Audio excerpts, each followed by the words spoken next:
성경 말씀은 창세기 3장 1절. 창세기 3장 1절 한 절 말씀 다 같이 읽도록하겠습니다. 창세기 3장 1절 말씀 다 같이 시작. 여호와 하나님의 지으신 들짐승 중에 뱀이 가장 강교하더라. 뱀이 여자에게 물어 가로되 하나님이 참으로 너희더러 동산 모든 나무의 실과를 먹지 말라 하시더냐. 아멘. 여러분은 하나님께 감사하고 살고 있습니까? 특별히 성경이 주어진 것을 감사하며 살고 있습니까? 저는 우리가 하나님 앞에 감사해야 될 많은 이유가 있지만 그 중에 큰 제목 중에 하나가 하나님 우리에게 성경을 주신 것에 대해서 깊이 감사해야 된다고 생각합니다. 만일 성경이 주어지지 않았다면 어떻게 되었을지 상상만 해도 끔찍합니다. 성경이 없다면 어떻게 됐을 것 같아요? 한번 상상해 보세요. 성경이 없다면 하나님을 알 수 없었을 것입니다. 제가 자주 말씀드리지만 우린 진짜 하나님은 성경을 통해서만 알 수 있습니다. 만일 여러분이 성경이 아닌 것을 통해서 하나님을 안다고 말하면 그 하나님은 거짓말입니다. 진짜 하나님이 아닙니다. 살아계신 진짜 하나님은 성경을 통해서만 알 수 있습니다. 성경이 없다면 우리 자신이 어디로부터 왔는지 절대로 알지 못했을 것입니다.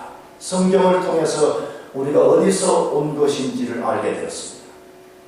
성경이 없다면 이 세상과 우리 삶에 찾아오는 비극과 고통의 이유를 알 수 없었을 것입니다. 성경을 통해서 그 이유를 알게 되었습니다.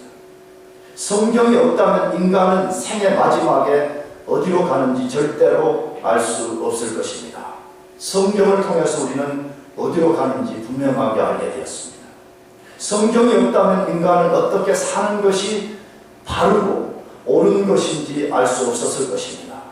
우리는 어떤 것이 바르고 옳은 것인지를 성경을 통해서 알게 되었습니다. 성경이 없다면 우리 자신도 사단의 사기극에 말려 들어갔을 것입니다. 인류 최대의 사기극인 이 사단의 전략에 말려 들어갔을 것입니다. 그러나 우리는 성경을 통해서 그 사기극이 무엇인지를 알게 되었고 거기서 빠져나올 수 있게 되었습니다. 성경이 없었다면 천국과 지옥이 있다는 것을 알지 못했을 것입니다. 아무도 그것을 아는 사람이 없기 때문에 그렇습니다. 우리는 성경을 통해서 천국과 지옥이 있다는 사실을 분명하게 알게 되었습니다. 오늘 우리는 성경을 통해서만 알 수 있는 또 하나의 사실을 만나게 되었습니다. 그래서 인류의 비극의 원인에 관한 것입니다. 인류의 이 비극은 어디서부터 시작된 것인가를 알게 된 것입니다. 잘 생각해 보세요. 세상 사람들은 인류 안에 존재하는 고통과 슬픔과 비극의 원인을 나름대로 규명하라고 애를 써오고 있습니다. 2000년 역사가 그걸 증명합니다. 거의 1000년을 지배했던 철학적으로 접근해 보기도 했습니다. 사회학적으로 접근해 보기도 했습니다. 교육학적으로도 접근해 보았습니다. 온갖 방법으로 접근하고 있습니다. 그러나 지금까지도 그런 것들을 통해서는 단 한 번도 인류의 비극을 정확하게 규명한 적이 없었습니다.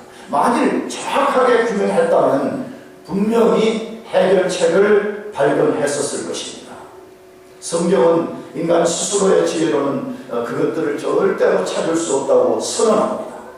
인간의 지혜와 방법으로는 인류 비극의 원인과 해결책을 찾을 수 없다고 선언합니다. 그렇다면 인류 비극의 모든 것은 어디서부터 온 것인가 하는 것입니다.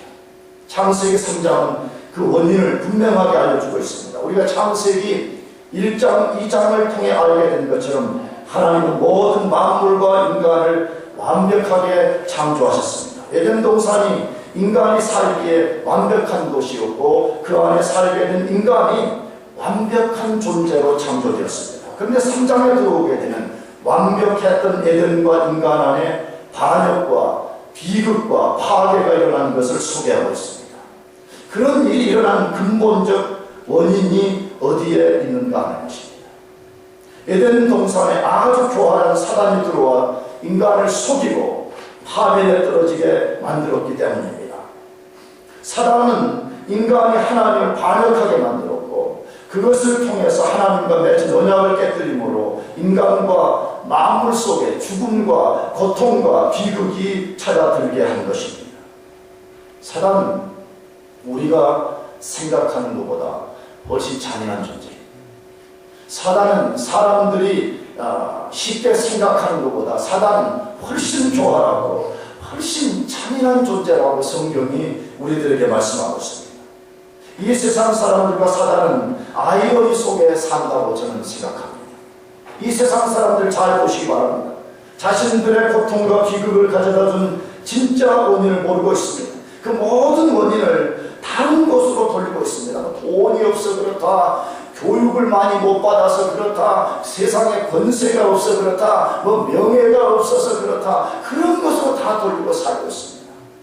반대로 사단은 어떻습니까? 세상 사람들을 향해 실소를 금치 못한다고 저는 생각합니다. 사단이 우리 뒤에서 웃고 있습니다. 킬킬킬킬 웃고 있습니다. 이 어리석은 인간들아, 왜 그렇지요? 인간들이 자기의 계략에 말려들어서 고통을 당하면서도 이 자기는 사단을 말하는 거예요. 사단 자기의 계략에 말려들어서 고통을 당하면서도 그 사실을 모르기 때문입니다. 그러면서 그 원인을 사단에게 돌리지 않고 다른 데로 돌리기 때문입니다. 사단의 교활한 정체를 폭로하고 고통의 비극과 원인을 분명하게 알려주는 성경을 사람들이 안 믿고 있기 때문에 배후에서 지금 실소를 금치 못하고 있는 것입니다. 사단은 분명히 자기가 존재하고 자기가 활동하는데도 사람들은 사단이 없다라고 말합니다. 사람들이 종종 사단 갖고 장난치는 것 중에 하나가 뭐냐 그러면 귀신이 있냐 없냐 매일 가지고 이야기합니다. 아니 사단은 지금 살아서 존재하고 있는데,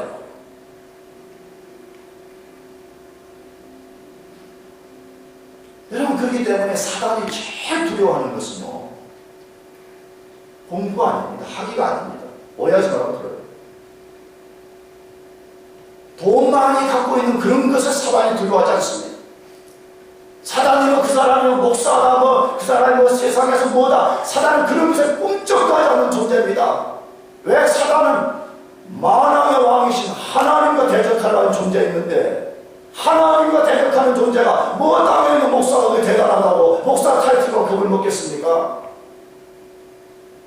사단이 진짜 두려워하는 것은 자기 정체를 폭로하는 성경입니다. 사단은 어둠의 존재고 거짓말을 챙기고 살인자고 유혹자고 속이는 자이기 때문에 진리인 성경을 들여다보게 될 때 자기 정체가 폭로되기 때문에 성경을 가장 두려워하는 것입니다. 그렇다면 사단의 정체와 특성은 무엇인가 하는 것입니다. 사단은 어떤 존재이며 무슨 일을 하는 존재인가 하는 것입니다. 오늘 본문의 두 가지를 살피려고 합니다. 첫째로는 사단은 피조물인 천사장이 타락한 것입니다. 잘 기억해야 됩니다. 혹시 영광교회에 발을 딛는 분들은 이것을 꼭 내가 알기를 몇 번씩 하는 것이에요. 왜냐하면 자꾸 이 세상에 무슨 귀신이 뭐냐 그렇게 하면 귀신은 사람이 120살까지 못 살고 뭡니까 이 구천을 맴도는 존재가 귀신이다, 그렇게 엉터리처럼 말하는 사람들, 더 나아가서 예수를 믿는 사람들 중에도 그렇게 말하는 사람들이 있습니다. 다시 사단은 누구라고요? 피조물인 누가 타락한 것이라고요? 천사장이 타락한 것입니다. 오늘 3장 1절 초반부를 같이 읽어보겠습니다. 시작. 여호와 하나님의 지으신 들짐승 중에 뱀이 가장 간교하더라. 여호와 하나님의 지으신 들짐승 중에 뱀이 가장 간교하더라 라고 말씀합니다. 인간과 에덴의 파괴자를 뱀이라고 소개하고 있습니다. 뱀. 한국인들이 좋아하는 뱀. 요즘 한국에는 그냥 뱀이 씨가 말랐다고 그래요. 예전에 우리 어렸을 때는 그냥 능구렁이 하나 그냥 시골에 농사지로 가면 막 굴러다니는 게 아니라 굴러다니지, 기어다니지. 기어다니는 게 능구렁이었습니다. 그러면 그냥 지게를 받치는 바지 짝대기가 있는데 그걸로 막 때려가지고 그 바지 짝대기 끝에 막 영웅처럼 내가 잡았다 하고 돌려고 그랬거든요. 요즘 한 마리에 200만 원씩이거든요. 하도 많이 잡아버려가지고 씨가 말라가지고 눈구렁이 자체를 발견하기 어렵다. 에덴 동산에 우리 한국인들이 있었으면 뱀은 접근도 못했습니다. 다 잡아먹었습니다. 그래서 계시록 12장 9절에서는 이 뱀을 가리켜서 큰 용, 옛뱀, 마귀, 사단, 온 천하를 꿰는 자라고 소개합니다. 여기에 소개된 큰 용, 뱀, 사단, 마귀는 한 존재를 다르게 부르는 이름입니다. 사단과 마귀가 따로 있는 것이 아닙니다. 마귀와 사단은 한 존재를 다르게 부르는 것입니다. 사단은 히브리어 표현이고 마귀는 헬라어 표현입니다. 그러면 뱀이 사단입니까? 네, 여기 뱀을 사단으로 묘사합니다. 그럼 뱀이 사단입니까? 절대 그렇지 않습니다. 사단이 들짐승 중에 가장 간교한, 우리 성경은 간교한이라고 하는데 원래 성경은 지혜로운 이렇게 번역해도 맞는 말이에요. 그러니까 들짐승 중에서 뱀이 가장 지혜로운 존재였다는 것입니다. 그런데 그 간교한 뱀을 등에 업고 유혹자로 찾아오는 것입니다. 사단은 얼마든지 그렇게 할 수 있는 교활한 능력을 갖고 있는 존재입니다. 여러분 기억해야 됩니다. 사단을 너무 쉽게 생각하는 경향이 있습니다. 그래서 예수 믿는 사람들이 속는 거예요. 내가 자꾸 여기서 성경을 알아야 됩니다. 기도해야 됩니다. 라고 말하는 이유가 어디에 있는지 여러분이 알아야 되는 것입니다. 왜? 사단은 우리가 생각하는 것 같은 그런 존재가 아닙니다. 훨씬 교활한 존재입니다.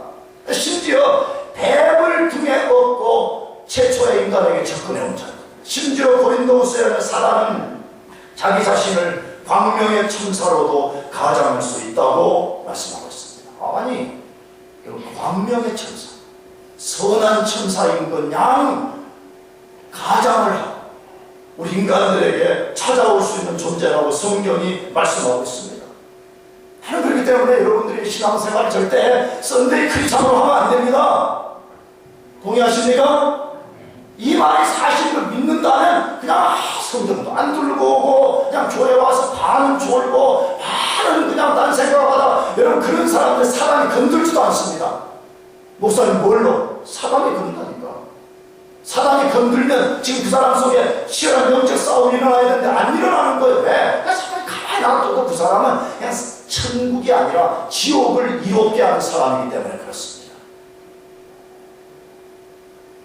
그렇다면 사단은 어디서 온 것인가 하는 것입니다. 창세기 1장과 2장에서는 하나님이 모든 만물을 완벽하게 창조하셨다고 말씀하셨는데 이 사악한 파괴자는 어디서 온 것인가 하는 것입니다. 창세기에서는 그가 어디서부터 왔는지를 알려주지 않고 있습니다.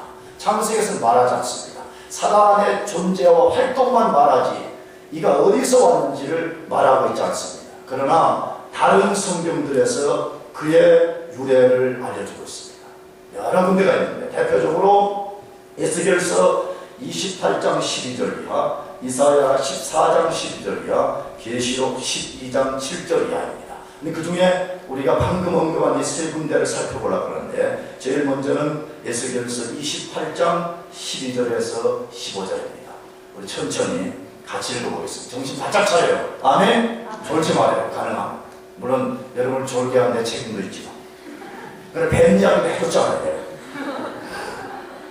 같이 읽어보겠습니다. 시작. 인자야 구로왕을 위하여 애가를 지어 그에게 이르기를 주 여호와의 말씀에 너는 완전한 인격고 지혜가 충족하여 온전히 아름다웠도다. 내가 옛적에 하나님의 동산 이변에 있어서 각종 보석, 홍보석과 황보석과 금강석과 황옥과 홍마노와 창옥과 청보석과 남보석과 홍옥과 황금으로 단장하였으며 네가 지음받던 날에 너를 위하여 소고와 비파가 예비되었었도다. 너는 기름 부음을 받은 덮는 구름이여 내가 너를 세우매 내가 하나님의 성산에 있어서 화강석 사이에 왕래하였었도다. 네가 지음을 받던 날부터 내 모든 길에 완전하더니 마침내 우리가 드러났도다. 우리가 이 본문을 강의하는 것은 아닙니다 지금. 그러나 이 본문에 보면 사단은 최초에 타락하기 전에 어떻게 지음받은 존재이며 무엇을 위해서 지음받은 존재이며 어떻게 하다가 그가 타락하게 되었는가를 아주 잘 소개하고 있습니다. 사단은 본래 하나님의 영광을 반사하도록 아주 고귀하게 창조된 천사장이었다, 그렇게 소개되어 있습니다. 어디서 그걸 알 수가 있어요? 지금 이 타락하기 전 천사장을 창조하는데 그 창조된 천사장을 보석에다 비유하고 있습니다. 이렇게 너는 이런 보석이었다라고 말하는 거예요. 실제 보석이 아닙니다. 천사는 인격을 가진 존재였습니다. 왜 거기에 비유하는 것이에요? 그것은 그 천사장의 역할 때문에 그런 것이고, 여러분, 보석의 역할은 뭐예요? 보석은 빛을 반사하는 역할을 하는 겁니다. 만약에 보석이 빛이 없으면 보석은 돌덩어리와 똑같습니다. 빛이 임할 때에 그 보석은 다른 어떤 것보다 빛을 반사하면서 반짝임과 아름다움을 드러내는 역할을 합니다. 하나님이 이 천사장을 창조할 때에 하나님께서 역할을 줬습니다. 너는 내 앞에 가장 고귀한 존재로서 나의 영광의 빛을 반사하는 존재로 살아가라고 지은 것입니다. 그래서 거기 본문에 보게 되면 덮는 그룹이라고 그렇게 했어요. 이 그룹이 바로 천사장을 지칭하는 것입니다. 그런데 이 천사장이 불의가 드러났다, 본문에 그래. 불의가. 그 불의가 뭐죠? 그걸 다른 성경에 보게 되면 교만해진 겁니다. 교만해져서 빛을 반사하는 존재가 아니라 빛이 되고 싶었던 것입니다.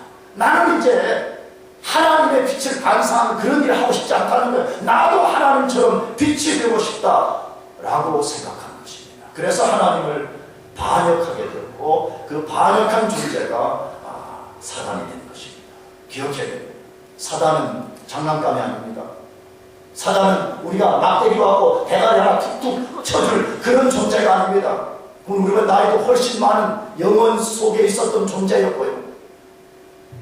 그런 지혜로운 존재였고요. 그는 우리가 비교할 수 없는 능력과 화려함을 가졌던 그런 존재였다고 말씀하고 있습니다.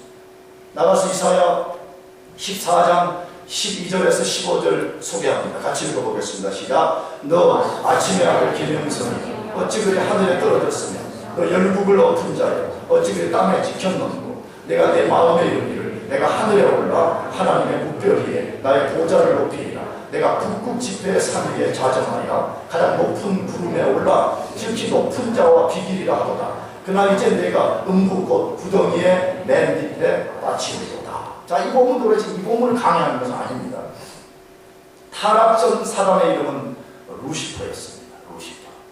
물론 이것은 라틴어 벌게이트 성경에서 그렇게 번역을 해서 시작이 되는 것인데, 흔히 교회에서는 타락한 천사, 사단이 누구냐 하면 루시퍼라고 이렇게 많이 부릅니다. 근데 루시퍼라는 뜻은 빛을 가져오는 자, 빛을 나르는 자라는 뜻을 갖고 있습니다. 그래서 우리 한글 성경에는 계명성이라고 번역을 했습니다.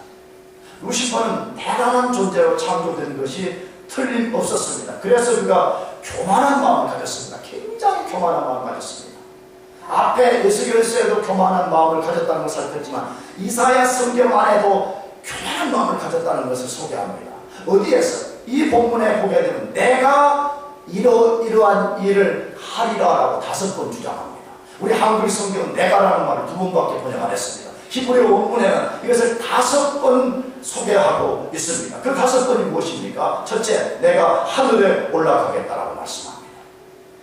여기 자세히 설명할 수는 없지만 인간이 거주하는 공간이 있었고 영들이 거주하는 공간이 있었고 헤븐, 하나님이 거하시는 공간, 하늘이 있다고 성경은 말씀합니다. 다시 말하면 하늘에 올라가면 내가 하나님 앞에 올라가겠다는 거예요. 지금 두 번째, 내가 하나님의 뭇별 위에 나의 보좌를 높이리라. 예수님 뭐라고 말씀했죠? 제자들이 가서 복음을 전할 때 하늘에서 별이 떨어지는 걸 내가 보았다. 그 별은 사단을 지칭하는 용어였잖아요. 그러므로 여기 내가 뭇별 위에 나의 보좌를 놓는다는 말은 뭐예요? 하나님한테 모든 다른 영적 천사들보다 더 나은 높은 자리에서 내가 높은 왕노로 타겠다. 그렇게 생각했다는 것입니다.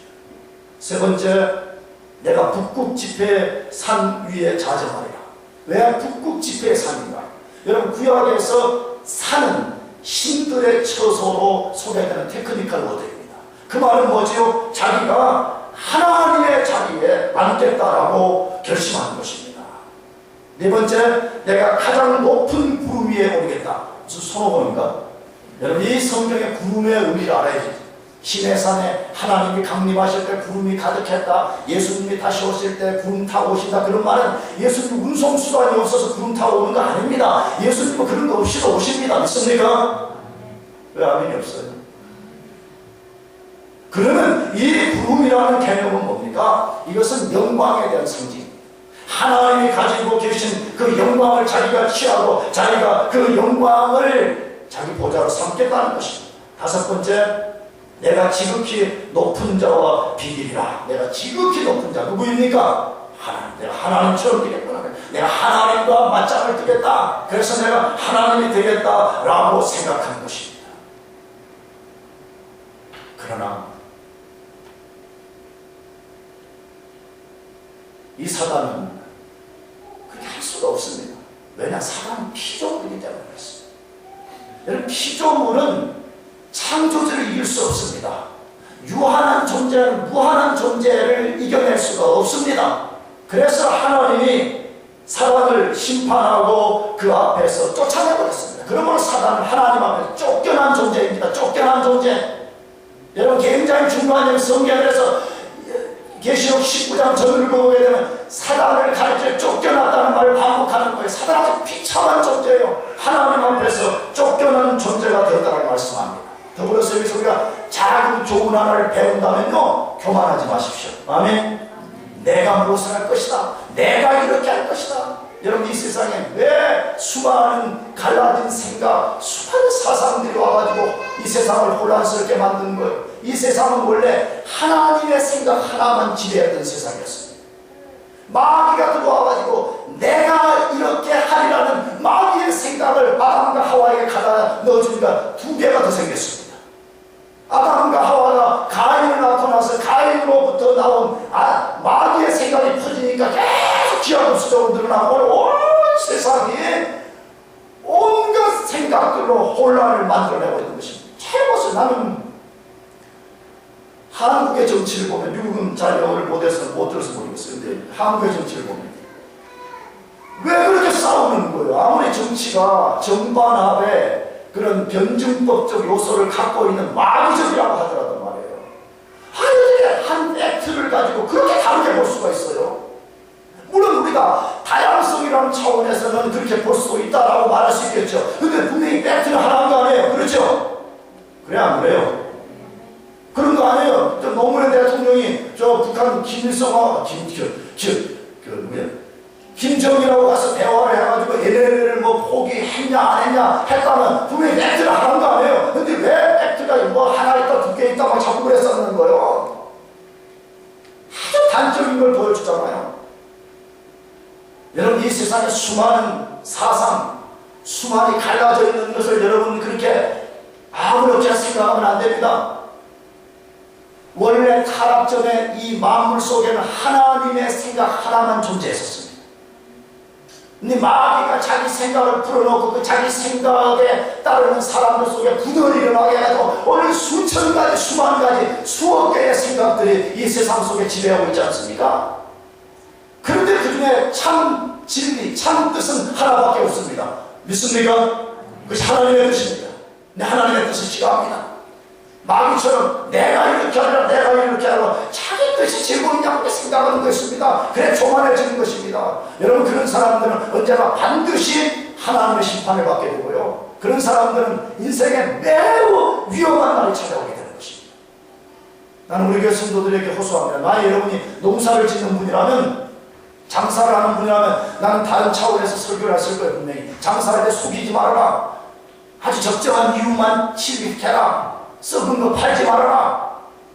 썩은 감자 껍질 살짝 입고 안 썩은 것처럼 그렇게 팔지 말아라. 내가 그렇게 설교할 거예요. 할렐루야지. 근데 우리 교회는 그런 거 하는 데가 아니잖아요. 다 지식을 추구하는 사람들이기 때문에 여러분, 지식 추구자들이 특별히 조심해야 됩니다. 여러분도 그렇지만 목사도 항상 목사의 이 더러운 욕망이 뭐냐 그러면 더 많은 지식을 추구해가지고 내가 설교를 예수님보다 더 잘하는 거예요. 누구보다요? 예수는 더 잘하시는 거야. 그래서 사람들로부터 역시 우리 장목사는 머리는 좀 빠졌지만 최고야, 이런 소리를 듣고 싶은 것입니다. 여러분, 거기에 패망의 쇼컷이 있습니다. 그 길에 발을 디디면 그것은 돌이킬 수 없는 인생의 매우 위험한 것입니다. 여러분, 그럼 우리가 항상 겸손해야 됩니다. 다음에 교만한 생각이 들면 그거 하나님을 밟아버려요. 교만한 생각이 여러분을 싹 스치려고 확 던져내버려. 반사. 무슨 모르겠어요? 알겠죠? 내가 그거 안 따르겠다 이렇게. 내가 아니라 그런 사람들은 언젠가 매우 큰 위험에 봉착하게 됩니다.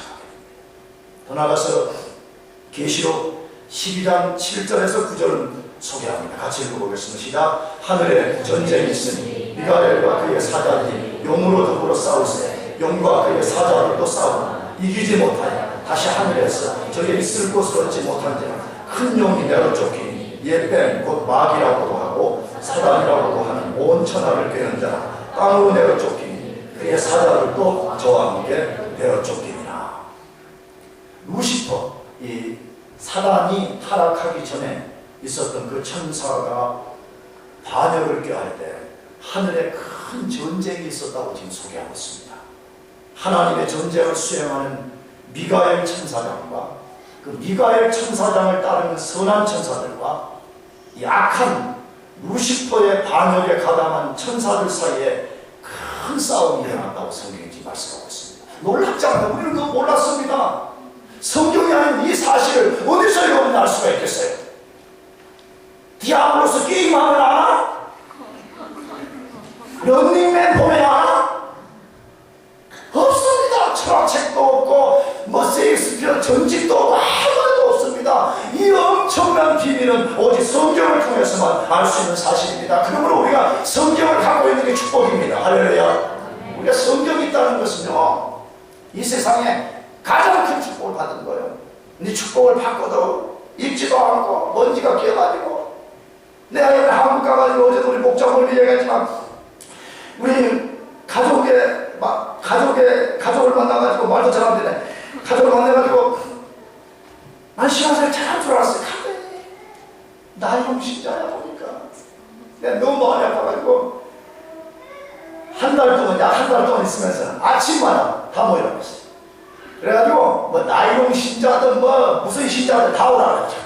그래서 찬송 3장씩 일부러 불렀어요. 좀 들으라. 뭐 마귀가 불러가라고. 그러나서 내가 이제 성경을 찾아가고 있어요. 성경을 찾아가고 했는데 세상에 내 가슴이 얼마나 아픈지요. 성경을 찾는데 내가 구약도 읽고 신약도 다 읽었거든요. 근데 성경을 못 찾는 거예요. 예를 들어서 골로새서 3장을 찾으세요. 그런 말 어딘지 몰라가지고 나 덥석이야. 내가 미안해가지고 골로새서는 신약 200 몇 페이지입니다. 이렇게 하고죠. 막 속에서 불이 나는 찾는 거야. 찾을 때까지. 근데 잘 못 찾아.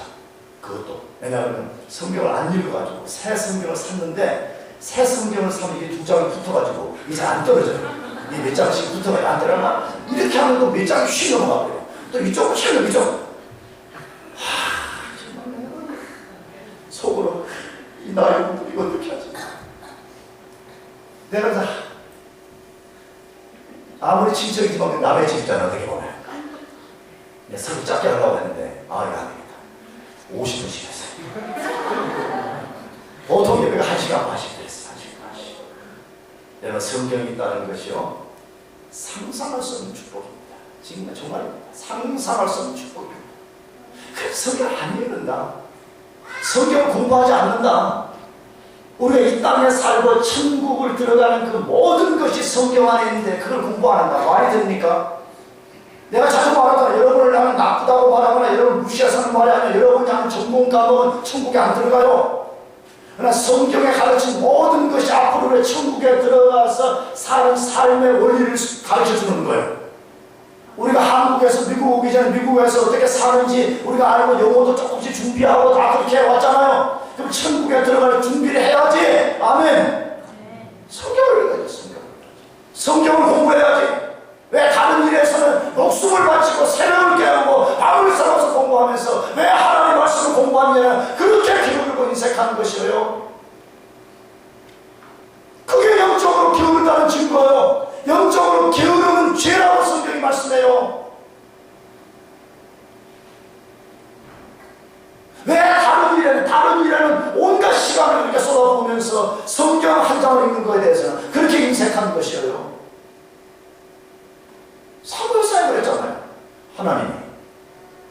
나를 귀히 여기면 내 말을 귀히 여길 것이고 나를 없인 여기면 내 말을 없인 여긴다고 그랬잖아요. 하나님의 말씀을 읽으시기 바랍니다. 이 귀하고 이 축복의 비밀을 담은 이 말씀을 우리가 반드시 읽어야 됩니다. 왜? 그 속에서만 우리가 알지 못하는 영계의 놀라운 비밀을 알 수 있기 때문에 그렇습니다. 루시퍼와 미가엘 사이에 어마어마한 대적전이 벌어졌다고 말씀합니다. 그런데 그때에 루시퍼를 따랐던 천사 3분의 1이 가담을 했는데 그들이 다 함께 지금 쫓겨나가지고 그 쫓겨난 천사가 귀신이 됐다고 말해요. 우리는 천사의 전체 수가 몇 명인지 정확하게 알 수 없습니다. 그러나 계시록 12장 4절은 루시퍼의 반역에 가담한 천사가 전체 천사 중 3분의 1이었다고 소개합니다. 3분의 1이 가담을 해서 그들이 반역에 성공하지 못하고 쫓겨나서 쫓겨난 3분의 1이 귀신이 되어서 악령의 수종로를 타고 지금 돌아다니고 있는 것입니다. 그들은 루시퍼와 함께 쫓겨나서 루시퍼는 사람이 되었고 쫓겨난 천사들은 귀신이 됐다는 것을 꼭 명심해야 됩니다. 아까도 말씀드렸지만 무슨 사람의 영혼에 구천을 맴돈다고 이상한 소리를 그렇게 사단이 뒤에서 실소를 금치 못하고 있는 거예요. 여러분 사단은 어둠 속에서 보이는 우리를 공격하고 있는데 우리는 어둠 속에 숨어있는 사단을 못 보고 있는 그런 상태가 아니에요. 여러분 그것처럼 비참한 것이 어디에 있겠습니까? 우리는 하나님 앞에서 최초로 반역을 꾀한 자들이 어떤 존재들인가를 분명히 알고 있어야 됩니다. 사단은 사악하고 교활한 원수입니다. 그는 분명히 살아서 활동하고 있습니다. 그들이 없다고 말하고 그들이 하는 일을 모른다면 우리는 백천백패입니다. 그는 지금 시뻘겋게 살아가고 존재하고 있는데 없다? 에이 뭐 사단이 뭐 나 같은 사람 뭐 어떻게 관심 갖겠어? 그런 사람은 백전백패하게 되어 있습니다. 사단의 특징은 그의 이름을 통해서 잘 드러나고 있습니다. 사단은 대적자, 적대자라는 히브리어 이름입니다. 이름은 자기의 특성을 소개하는 거다. 사단이 뭐냐? 사단이라는 뜻은 대적자요, 적대자라는 뜻을 갖고 있습니다. 이 이름을 통해서 그가 하나님과 인간들에게 어떤 일을 행하고 있는가를 분명히 알아야 됩니다. 하나님을 대적하는 자가 인간을 이롭게 할 것이라고 생각하면 큰 착각을 하고 있는 것입니다.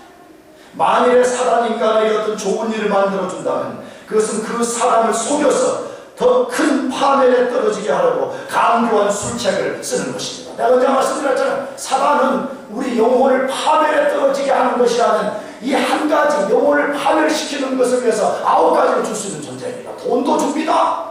건강도 줍니다. 세상에서 잘 되게 만들어줍니다. 그래서 그것을 누리고 그것을 잡고 살도록 하면서 제일 중요한 영혼을 지옥으로 떨어지게 만듭니다. 사단의 다른 이름은 마귀. 이 마귀는 파괴자, 이간자라는 뜻을 갖고 있습니다. 마귀의 헬라어는 여러분이 알듯이 디아블로스 그렇게 부릅니다. 디아라는 말은 헬라어 디아는 영어의 스로 중간 사이 이것을 말하는 것입니다. 블로스라는 말은 던진다는 뜻을 갖고 있습니다. 이게 마귀는 하는 일이 뭐냐? 하나님과 인간 사이를 파괴시키고 이간시키는 일을 합니다. 인간과 인간 사이를 파괴하고 이간시키는 하는 일을 하고 있습니다. 이거 똑똑히 기억해야 됩니다. 진짜. 내가 어제도 말씀드렸어. 지금 한국교회가 말이에요. 미국 안에 있는 한국교회들 포함해서요. 교회들이 지금 귀찮아졌는지 모릅니다. 가슴이 아픕니다. 가슴이 아파.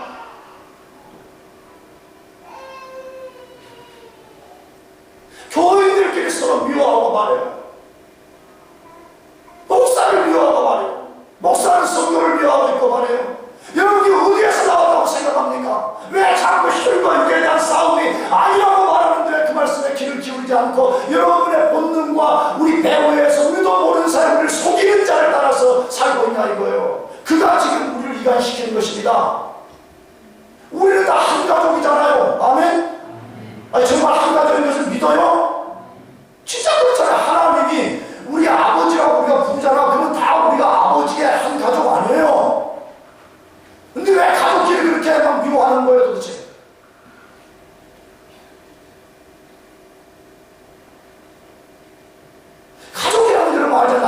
두 아들 키워본 거래요. 우리 두 아들을. 희선아, 우리 아들도 이야기한다. 희선이는 목사님이 우리 가족 이야기하면 눈이 번쩍 뜨인대.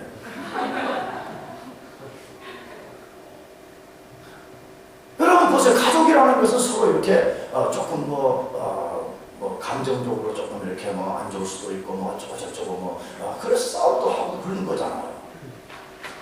근데 가족이 그런다고 막 내치고 진짜 호적에서 파고 그럽니까? 없습니다. 자고 일어나면 또 굿모닝, 그러면 또 굿모닝. 그것도 하나님 가족은 그런 겁니다. 여러분 하나님의 자녀 아닙니까? 그런데 비교해서 미워하고 비판하고 조소하고 조롱하고 여러분 그것도 어디서 나오는 것입니까? 왜 그런 거지? 한번 생각해 봅시다. 나도 그렇고 여러분 항상 왜 그러는 거예요? 왜 도대체 그러는 거예요? 디아블로스, 마귀가 우리 사이에 할 수만 있으면 가담을 할 수만 있으면 파괴시키려고 합니다. 할 수만 있으면 하나님과 우리가 하나 되지 못하게 하는 교회를 분열시켜야 돼. 분열의 영인 사람이 교회에 들어와가지고 온갖 교회들이 맨날 싸우는 일이 교회 기전이 되어버리지. 듣고 있잖아요. 우리가 한국 교회가 성적 스캔들, 돈, 명예, 교회 싸움, 장로와 목사 간의 싸움, 성도들끼리 싸움해가지고 말이에요. 파괴를 하고 도저히 법정에까지 가도 해결이 안 되는 거. 법정에 간다는 자체가 말이 안 됩니다. 앞으로 혹시 우리 교회 여기 잘 섬기다가 딴 교회 혹시 가다가 교회가 법정 싸움 일어날 것 같으면요, 가담하지 말아요. 성경에 이 영적인 신령한 것을 알지 못하는 사람들에게 맡기지 말라고 고린도전서에 말았는데, 아니 교회에서 일어나는 영적인 일을 영적이지 아닌 판사가 어떻게 그걸 재판하는 거죠? 손해봐버려요. 아멘? 정말이죠? 오해하면 똑바로 들어요. 만약 혹시 어디 교회가 장로하다가 내가 이 교회 장로인데 10세인데 내가 이걸 지어야 되는데 이 교회 건물이 200억짜리인데 그냥 줘버려요. 그럼 한강에다가 텐트 치고 개척해요. 그럼 나 불러. 포기해버려. 그거 깨끗하고 그거 그 천국 가져가는 것도 아닌데 그걸 뭐하러 그거 가지고 아둥바둥해. 그거까지 그거 썩어 없어질 거. 그거 하면 뭐하겠어. 그거 하면 뭐하겠어. 사람은 파괴만을 낳는 존재입니다. 절대로 화합과 일치를 만들어낼 수 없는 존재입니다. 만일에 사람이 화합과 일치를 만들어낸다면 그 배후에는 아주 사악하고 아주 교활한 전략을 가지고 그렇게 만들어내는 것입니다. 그러므로 우리는 사단을 쉽게 생각하고 그를 상대로 장난쳐서도 안 됩니다. 그러나 두려워할 필요는 없습니다. 그는 피조물이고 우리가 말씀을 의지하면 얼마든지 이길 수 있습니다. 할렐루야. 하나님 말씀을 붙들기만 하면 이길 수 있어요. 여러분 보세요. 어둠이라는 것은 어둠을 몰아낼 때 막 선풍기 동원해서 어둠아 물러가라 그리 안 해도 되잖아요. 탁 와가지고 저 스위치 터놓은 빛 딱 들어오는 어둠은 순간 사라져버립니다. 어둠은 빛 앞에서 힘을 쓸 수가 없는 존재입니다. 사단은 어둠입니다. 하나님의 말씀은 빛입니다. 우리가 그 빛을 턴온하면 그 순간에 사단의 정체가 확 드러나 버리기 때문에 사단은 힘을 쓸 수가 없습니다. 사단은 그 빛 앞에서 숨을 공간이 없기 때문에 도망가고 마는 것입니다. 그러므로 사단은 만만한 존재는 아니지만 우리가 너무 겁날 존재가 아닙니다. 하나님의 말씀으로 살면 이길 수 있다는 것을 기억하시길 바랍니다. 두 번째로 사단의 정체와 특성은 무엇인가 하는 것입니다. 사단은 어떤 노릇하는 존재냐 하는 것입니다. 사단은 공격하기에 용이한 대상을 노리는 존재입니다. 자기가 공격할 타겟을 정하는데 그 타겟이 쉽게 말하면 빈틈이 보이는 자들을 공격합니다.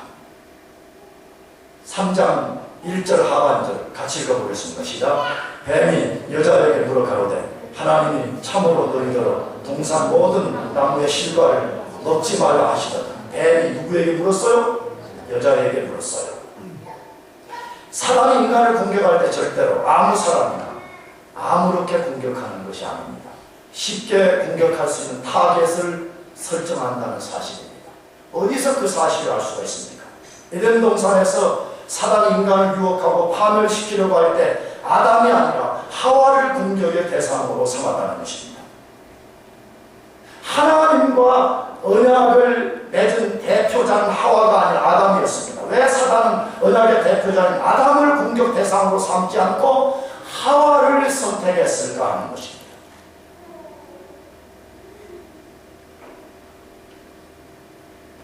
사단은 아담을 공략하기보다 하와를 공략하는 것이 용이하다고 판단했기 때문입니다. 어떤 면에서 그런 거죠? 어떤 면에서 하와를 공격하는 것이 더 쉽다라고 생각했을까요? 아담은 하나님의 말씀을 하나님으로부터 직접 받았고 직접 언약을 맺은 당사자였습니다. 사단은 그런 아담을 직접 공략하면 정면으로 거부할 것을 알아차렸습니다. 그래서 아담보다 하나님의 말씀에 덜 무장되고 언약의 대표자가 아닌 하와를 선택한 것입니다. 사단은 누가 더 쉽게 유혹에 넘어질 수 있는가를 알아차리는 교활한 통찰력을 가진 존재입니다. 사람들은 알았어요. 하나님의 말씀을 직접 취해서 내 마음속에 꽉 무장시킨 존재가 아닌 남편을 통해서 들었든지 아니면 적당히 멀리서 어깨너머로 들었든지 아니면 그냥 기동량으로 들었든지 하나님 말씀에 명백한 끈을 갖고 있지 않은 그 존재가 훨씬 넘어지기 쉬운 존재라는 것을 알아차린 것입니다. 성경을 읽어보시기 바랍니다. 죄의 유혹에 넘어진 사람들의 몇 명을 보면 공통적으로 하나님의 말씀에 무장되어 있지 않았습니다. 유혹이 찾아올 때에 하나님의 말씀을 방패와 검으로 사용하지 않고 자신의 지혜로 판단하고 행동했기 때문에 넘어진 것입니다. 하와가 그 대표자라고 말씀하고 있습니다. 하와가 지금 그 넘어짐의 대표자라고 말씀하고 있습니다. 예수님의 제자 베드로를 알고 계십니까? 예수님이 겟세마네 동산에서 시험이 찾아오는 앞두고 그 시험을 위해서 땀방울이 핏방울이 되도록 기도하는 중에 내가 나를 3번 부인할 것이다. 너도 깨어 시험에 들지 않도록 기도하라. 시험에 들지 않도록 기도하라. 예수님 말씀했습니다. 그런데 베드로가 뭐라고 했어요? 난 절대로 난 죽을지언정 난 예수님 부인하지 않습니다 라고 큰 소리를 쳤습니다. 난 죽으면 죽었지 예수님을 부인하지 않을 거라고 큰 소리 쳤습니다. 내가 어떻게 됐죠? 예수님이 빌라도의 법정에 끌려가서 신문을 받으실 때 예수님 말씀처럼 3번씩이나 부인했습니다. 심지어는 예수님을 저주했다고 했습니다. 나는 저 인간을 모릅니다. 나는 저 인간은 아무 관계가 없다. 이런 식으로 아마 더 심한 저주를 했을 것입니다. 여러분, 사단을 이기는 힘은 큰 소리를 치는 데서 나오지 않습니다. 사단을 이기는 것은 우리 의지에서 나오지 않습니다. 사단을 이기는 것은 우리의 지혜에서 나오는 것이라고 말씀하지 않습니다. 하와처럼 하나님의 말씀에서 멀어져 있으면 안 됩니다. 우리 자신이 직접 하나님의 말씀을 듣고 그 말씀에 무장이 되어 있어야 됩니다. 만일 빈틈을 보여야 되는 사단은 그 틈을 기가 막히게 알아차리고 그 사이를 비집고 들어오게 됩니다. 그러므로 우리는 하나님께서 성경을 통해서 우리에게 교훈해 주시고 이 하와 이야기가 지금 교훈 주시는 거 아니에요? 나가서 하나님이 이렇게 해야 된다라고 명령하실 때 우리는 그 말씀을 그대로 받아들여야 됩니다. 아멘이죠? 아멘이죠? 아닙니까? 알아서 하십시오. 그래서 그대로 우리가 따라야 됩니다. 에베소서 4장 27절은 말씀합니다. 같이 읽어보겠습니다. 시작. 마귀로 틈을 타지 못하게 하라. 마귀로 못하지 못하게 하라. 타지 못하게 하라. 여러분, 성경은 하나님의 말씀으로 진리인 걸 믿습니까? 마귀가 분명히 존재하고 있고 마귀는 우리 속에 틈을 통해서 들어온다라고 말씀하고 있잖아요. 그래서 마귀로 틈 타지 못하게 하라 그렇게 말씀하는 거 아니에요? 그래서 어떤 영어 성경이 이 틈을 발판이라고 번역했습니다. 마귀가 그의 교활한 생각을 우리 안에 집어넣지 못하도록 어떤 틈이나 발판을 내줘서는 안 된다는 것입니다. 우리를 단단하게 무장시키라는 것입니다. 우리를 완전히 머리끝부터 발끝까지 완전하게 무장을 갖추라 그렇게 말씀하고 있습니다. 그러면 어떻게 그렇게 할 수 있습니까? 어떻게 틈을 보이지 않고 발판을 내어주지 않을 수 있는 것입니다. 에베소서 6장 10절에서 17절은 그 비결을 알려주고 있습니다. 우리 같이 읽어보겠습니다. 시작. 정말로 너희가 주 안에서 그 힘의 능력으로 강건하여지고 마귀의 계계를 능히 대적하기 위하여 하나님의 전신갑주를 입으라. 우리의 씨름은 혈과 육에 대한 것이 아니요 정사와 권세와 이 어둠의 주관 자들과 하늘에 있는 악의 영들에게 대함이라. 그러므로 하나님의 전신갑주를 취하여 이는 악한 날에 너희가 능히 대적하고 모든 일을 행하는 데 서기 위함이라. 그런즉 서서 진리로 너희 허리띠를 띠고 우리의 흉배를 붙이고 평안의 복음에 예비하는 것으로 신을 신고 모든 것 위에 믿음의 방패를 가지고 이로써 능히 악한 자의 모든 화전을 소멸하고 구원의 투구와 성령의 건 곧 하나님의 말씀을 가지라. 다시 말씀드립니다. 하나님의 말씀이 진리인 것을 믿는다면 우리가 방금 읽은 에베소서의 가르침을 따라야 됩니다. 만약 우리 이 가르침을 따르지 않는다면 우리는 하와처럼 사단의 타깃이 되고 반드시 넘어지고 말 것입니다. 아까도 말씀드렸는데 만약 이게 이러지 않은데도 내가 잘 산다. 그럼 하나님이 거짓말쟁이든지 여러분이 지금 속고 있든지 둘 중에 하나예요. 확률적으로 하나님은 거짓말쟁이가 아닙니다. 사단이 시뻘겋게 살아가요. 우리의 틈만 보이는 그 틈으로 자기 생각을 밀어넣고 그 생각의 끈을 가지고 우리를 움직이려고 하고 있다고 말하는데 우리가 어째서 하나님보다 더 지혜로운 양하는 거예요? 우리가 어떻게 하나님의 가르침보다 더 뛰어나다고 생각해요? 왜 하나님 말씀에 귀를 기울이지 않고 왜 기도하지 않냐는 것이에요. 난 여러분이 이렇게 말하는 것이 여러분 한 명이 더 나오면 내가 무슨 뭐 영광을 얻어서가 아닙니다. 나는 여러분 없어도 나는 3명 앉혀놓고도 이렇게 쓸 겁니다. 여러분 영혼이 불쌍해서 그래. 돈 벌고 다른 일을 위해서는 여기는 그리 안 하잖아요. 왜 인생의 가장 중요한 영혼을 위해서 투자하지 않지요? 왜 여러분 영혼이 부요해지는 그 일을 위해서는 여러분 기도하지 않지요? 왜 말씀을 공부하지 않지요? 잘 생각해봐요. 진짜요. 난 진짜 그리스도인인가? 아니면 나는 그리스도이긴 하는데 내가 그리스도를 따르고 값을 지불하고 따르는 그리스도의 제자인가를 점검할 필요가 있습니다. 왜? 성경은 우리가 마귀를 이기기 위해서는 다른 길이 없다고 말하잖아요. 하나님의 전신갑주로 무장하는 것 외에는 없다라고 말하잖아요. 여러분 우리가 진리로 무장되면 사단은 절대로 우리를 무너뜨릴 수 없다라고 말씀합니다. 어떻게 그 사실을 확신할 수 있는 거죠? 하나님의 전신갑주이기 때문에 그렇습니다. 이게 장구한 목사가 주는 전신갑주면 그냥 바늘로 찔러도 뚫혀버려요. 근데 이 갑주는 하나님의 갑주입니다. 하나님의 갑주를 누가 무엇으로 뚫을 수 있겠습니까? 그러므로 이것을 입는 사람은 방금 읽은 말씀처럼 그는 사단의 공격 앞에서 반드시 서 있습니다. 할렐루야. 쓴다는 개념은 뭐예요? 싸움하고 툭 넘어져 버리는 증거 아니에요? 서 있는 마귀의 공격에 맞서 싸우고 나서고 내가 단단히 서 있는 하나님의 전신갑주는 그런 능력이 있다고 말씀합니다.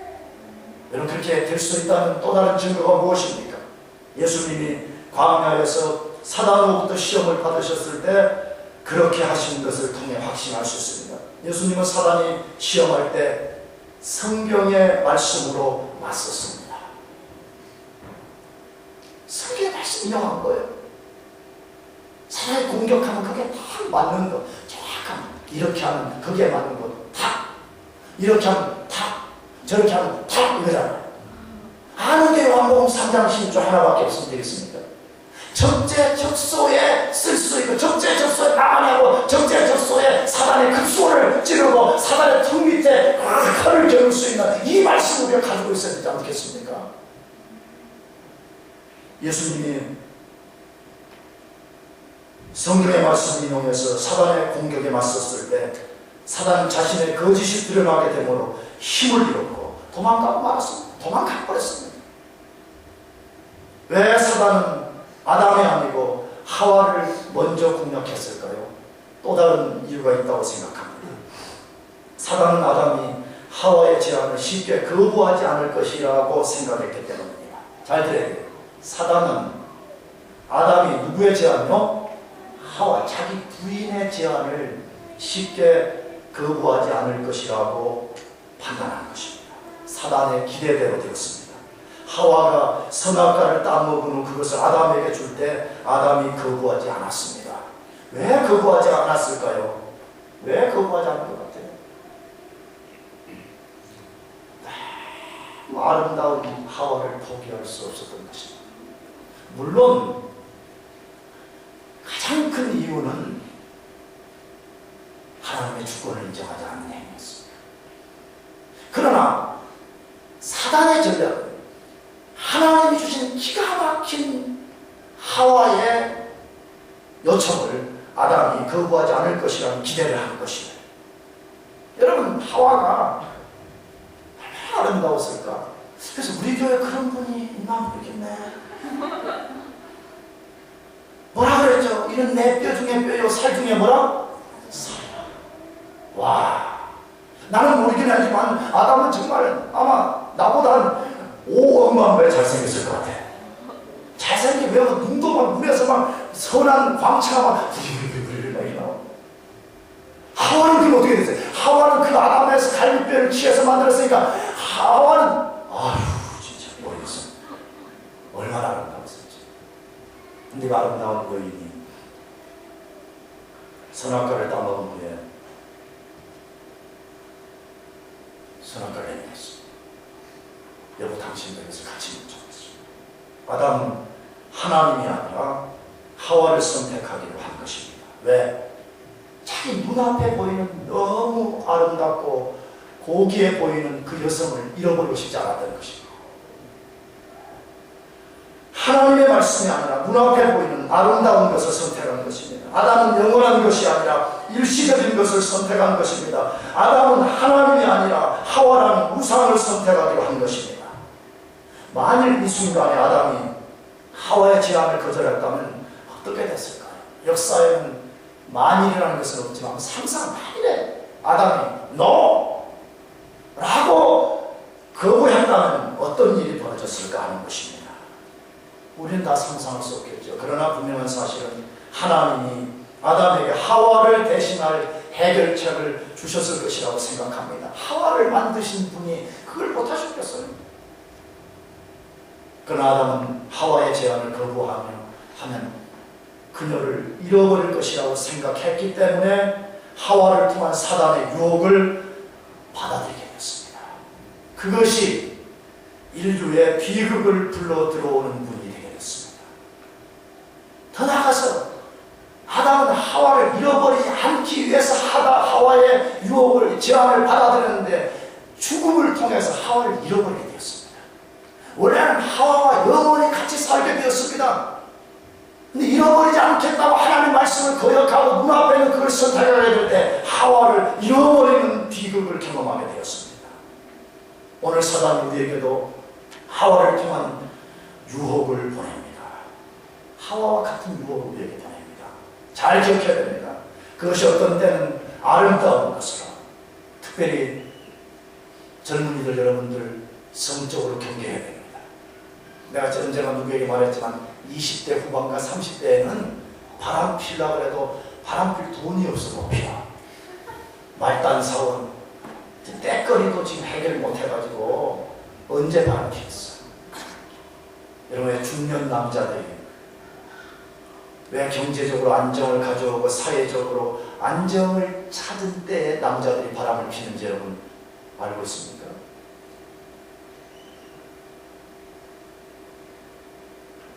이렇게 말하면 자매들이 노여워하지 마시고요. 집에서 다듬지 않고 추리닝 무릎 나온 거 너무 입고 다니지 말아요. 여러분의 남편도 인간이에요. 아멘? 그런데 회사 가면 어떻죠? 자기 24시간 중에 가장 많은 시간을 보내는 공간에 어떤 여자들이 거기에 있죠? 배도 안 나오고 또 기억해야 됩니다. 사단은 때로 아름다운 것으로 우리를 유혹합니다. 어떤 때는 귀한 것을 유혹합니다. 이건 내가 놓쳐버리면 다시는 나에게 찬스가 안 올 것이라는 생각을 갖게 만들어서 그걸 덥석물게 만듭니다. 어떤 때는 명예의 유혹을 합니다. 더 높아져야지. 더 높아져야지. 어떤 때는 물질로 찾아옵니다. 돈을 더 벌기 위해서 거짓말을 하고 속이고 언더테이크를 하고 그렇게 옵니다. 어떤 때는 가족을 통해서도 올 수 있습니다. 여러분 기억해야 됩니다. 아담은 지금 자기의 가장 가까운 가족 하와를 통해서 왔습니다. 여러분 2장에서는 하나님이 자기 가족을 사랑하라고 말씀했습니다. 아멘이죠? 그러나 3장에서는 무엇을 말해요? 그러나 그 가족 사랑이 하나님이 사랑하는 것보다 앞서서 안 된다고 말해요. 오해 없이 듣기 바라요. 이 젊은이들이 가족을 사랑하고 아내를 사랑하고 자녀를 사랑하는 대속해입니다. 계속 그렇게 하십시오. 그러나 그 사랑을 하나님보다 더 사랑해서는 안 됩니다. 믿습니까? 아멘 하세요. 기도하는 일, 주님의 교회를 섬기는 일, 하나님의 은혜의 복음을 증거하는 그 일을 위해서 투자하라고 말하는데 인생하게 지고 있고 그 그리스도인의 삶의 원리가 아닙니다. 여러분 사단이 온갖 방법을 통해서 하와를 통해서 아담을 유혹했듯이 우리에게 찾아온 것입니다. 여러분 그럴 때 우리는 단호히 거부해야 됩니다. 단호히 거부해야 됩니다. 난 이번 노예 가가지고 어떤 선배 목사님이 저한테 이런 이야기 하는 걸 들었어요. 뭐 우리 교회 목사님 안 계시니까 부교육자 안 계시니까 그런 얘기 이렇게 해도 괜찮을 것 같아요. 요즘 젊은 부교육자들은 옛날 우리 시대와 다르다. 우리 선배 목사님 이렇게 말해요. 그게 뭐지요? 이렇게 말했던. 예전에 우리 선배들, 뭐 내 세대까지 좀 그랬던 것 같아. 우리 세대에는요, 사실은 교회가 우선순위였습니다. 뭐 가정에서 뭐 맨만에 한번 어디 놀러 가자 했는데 교회에서 무슨 교회가 있다고 그러면 교회에 있다고 그러면 그냥 교회가 우선순위였습니다. 나는 자랑하는 게 아닙니다. 나는 중고등부 성경학교를 열어놨는데 그날 우리 집사람이 이 대수술을 하는 날이었습니다. 그런데 나는 그때 내 양심으로는 수련 날짜를 못 바꿨습니다. 그래서 병원에 가가지고 그러면 내가 잠깐만 수련회 올 거니까 조금만 참아달라고 그랬는데 막 수련회 가가지고 막 지금 고함지고 막 설교하고 그랬는데 우리 담임 목사님이 오셔서 담임 목사님 북한 분이었는데 장변도사 빨리 병원에 가라오. 얘 그랬대. 얘 왜 너 사모님이 수술한다는데 왜 말도 안 했어? 빨리 가라오. 가라오. 그러니 가야지 어떻게 해도. 왜 목사님 가기로 갔어요. 대수술에서 그랬더니 저는 이 자랑하는 게 아니에요. 뭐 또 저처럼 그렇게 저처럼 다 그럴 필요도 없습니다. 그러나 갈수록 사람들이 하나님을 자기 삶의 우선순위로 안 둡니다. 가족 사랑, 아내 사랑, 자식 사랑. 여러분 성경을 잘 보세요. 성경은 가족을 사랑하라고 말해요. 그러나 또 하나의 균형은 뭐지요? 절대 그것이 하나님 사랑보다 먼저 돼서는 안 된다라고 말씀합니다. 그래서 예수님 자신을 따라오려면 우리가 아주 단호한 제자도가 필요하다고 선언했습니다. 누가복음 14장 26절입니다. 다 같이 읽어보겠습니다. 시작. 무릇 내게 오는 자가 자기 부모와 처자와 형제와 자매와 및 자기 목숨까지 미워하지 아니하면 능히 나의 제자가 되지 못한다. 여러분 이 말씀 아까도 말씀드렸어요. 이 말이 장난으로 준 말인지 아니 진짜 능히 절대 나의 제자가 될 수 없다는 말인지 잘 생각해 보세요. 만일 우리가 앞에 예수님 말씀하신 이러이러한 것을 미워하지 않냐는 이 말은 부정형으로 말하는 거거든요. 이런 것들보다 하나님을 예수님을 더 사랑하지 않는다면 너희는 절대 나의 제자가 되지 못한다는 말씀입니다. 여러분 이것은 무슨 교인 중에서 제자 훈련 받은 사람을 말하는 용어가 아닙니다. 너희는 그리스도인이 아니라는 말입니다. 너희는 천국에 못 들어온다는 말입니다. 너희는 나의 생명을 같이 소유할 수 있는 자가 아니라는 것을 말하고 있는 것입니다. 사랑하는 성도 여러분, 우리가 어떤 것을 선택할 때 하나님을 사랑하고 섬기는 것을 최고의 우선순위로 둬야 됩니다. 아멘. 그렇게 할 때만이 우리는 하와처럼 아담처럼 넘어지지 않고 우리가 영적 싸움에서 견고히 설 수가 있습니다. 여러분 모두 그렇게 되기를 주의 이름으로 축복합니다. 기도하겠습니다.